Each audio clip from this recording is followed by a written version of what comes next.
Welcome to Decon the Precon, where we are deconstructing the preconstructed. This is your host Bad Kitty, and welcome to today's episode, where we will be breaking down the Precon Token Triumph from the starter commander decks. Before we get into it, don't forget to head on over to our socials and give us a follow to keep up with what we are doing and brewing here on the channel. All links for our socials and the deck lists are down below in the description. Now that's out of the way, let's break into this deck. Token Triumph is a white and green creature token deck. The deck's main goal is to make as many tokens as possible to pressure the table's life totals and look for fast, aggressive wins. The commander for this precon is Amara, Soul of the Accord. Amara is a 2/2 elf cleric legendary creature that casts for 1 white and 1 green. Her passive ability says whenever Amara becomes tapped, create a 1/1 white soldier creature token with lifelink. So with many ways to tap Amara for value alongside the many other token producers in the deck, you will be fast on your way to creating your massive token army. So let's get into this deck and decon the precon. Let's start with ramp. This deck has a fair mix of creature, artifact, and land ramp, making sure that your mana curve is going to be getting you to your game plan and token production quickly. There are also a few ramp spells that synergize well with Amara to tap her down, creating a token in the process, like Nissa's Expedition, a sorcery that casts for 4 colorless and 1 green mana that has Convoke. Convoke allows you to tap down creatures you control to help pay for either 1 colorless mana or 1 mana of that creature's color to cast the spell. So not only is Nissa's Expedition going to tap down Amara to get you that token, but this spell will also get you 2 basic land cards out of your deck and onto the battlefield. Now let's move on to card advantage. The card advantage in this deck is about 50-50 split between burst advantage and advantage over time. There's a common theme that the amount of card advantage you get from burst advantage has to do with how many creatures you control, which goes well with the amount of creatures and token production you will have. For example, Collective Unconscious, a sorcery for 4 colorless and 2 green, has you draw a card for each creature you control. On the other hand, the spells that give you advantage over time tend to trigger once or twice or cost mana to get the advantage, like Dawn of Hope, an enchantment for 1 white and 1 colorless that reads, whenever you gain life you may pay 2 colorless mana and you may draw a card. Next is our removal. For this deck, seeing as how your whole goal is to make as many creatures as possible, there is only 2 mass removal spells in the deck, and even those spells have conditions to try and leave your creatures alive. For example, Citywide Bust, a sorcery for 1 colorless and 2 white mana, says destroy all creatures with toughness 4 or greater. With most of our tokens being 1/1s or 2/2s, a large chunk of our creatures will live past this board wipe. Most of the focus in removal is the spot removal to make sure you can take care of those specific cards that are going to give you the most trouble in getting through your game plan. There's also a few spot removal spells that have Convoke, once again giving use to your commander's ability outside of attacking.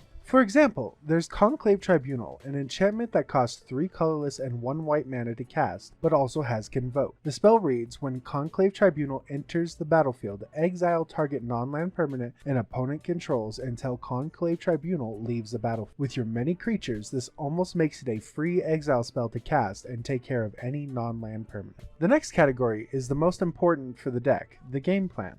The name of the game is creature tokens, so the first and foremost thing that needs to happen is to generate those tokens. So the deck has plenty of other cards like the commander that allow you to make tokens in many different ways. For example, the spell Verdant Force, a creature spell that costs 5 colorless and 3 green to cast, is a 7/7 elemental that reads, at the beginning of each upkeep, create a 1/1 green sapling creature token. So each time around the table you will be making 4 sapling tokens. Another good example is Jade Mage, another creature spell that for 1 colorless and a green mana, you may cast this 2/1 green human shaman that has the activated ability of pay 2 colorless and a green mana to create a 1/1 green sapling creature token. This spell allows you to spend turns where you have no cards to cast in hand, still making tokens and making good use of your mana. Once you have your token production online, there are plenty of cards to support and bolster your army to make those little 1/1 tokens into giant beasts of tokens by casting permanent spells with anthem effects on them. An anthem effect is some kind of static effect given by other permanents on the battlefield that can make your creatures larger by giving them boosted attack and toughness, or give them a plethora of other keywords. A good example of an anthem spell in the deck is Thunderfoot Baloth, a creature spell for 4 colorless and 2 green mana that is a 5/5 beast. Thunderfoot Baloth has trample and a lieutenant effect that read, as long as you control your commander, Thunderfoot Baloth gets +2/+2 and other creatures you control have +2/+2 and trample. This spell is amazing for your game plan to not only make your small tokens beefier, but also give them an amazing keyword for this type of deck, which is Trample, securing that the opponents can't just chump block your creatures, not allowing any of your damage through. Which leads us to our final section.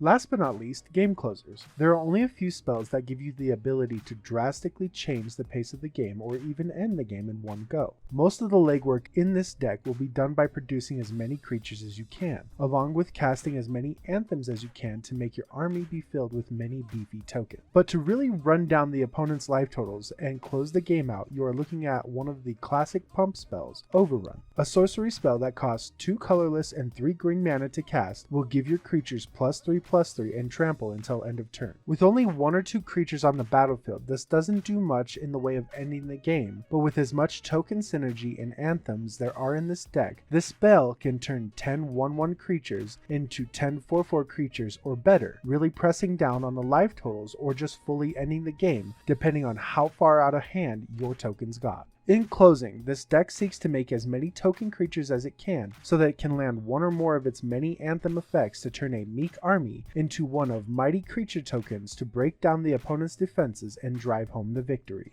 With Amara, Soul of the Accord, at the forefront of this battle, forging your token army, you are sure to triumph over your opponents. Thanks for watching. Don't forget to like and subscribe and to follow us on our socials. The link tree is posted down below. And feel free to leave us a comment telling us if you liked the video and a precon you would like to see us cover in the future.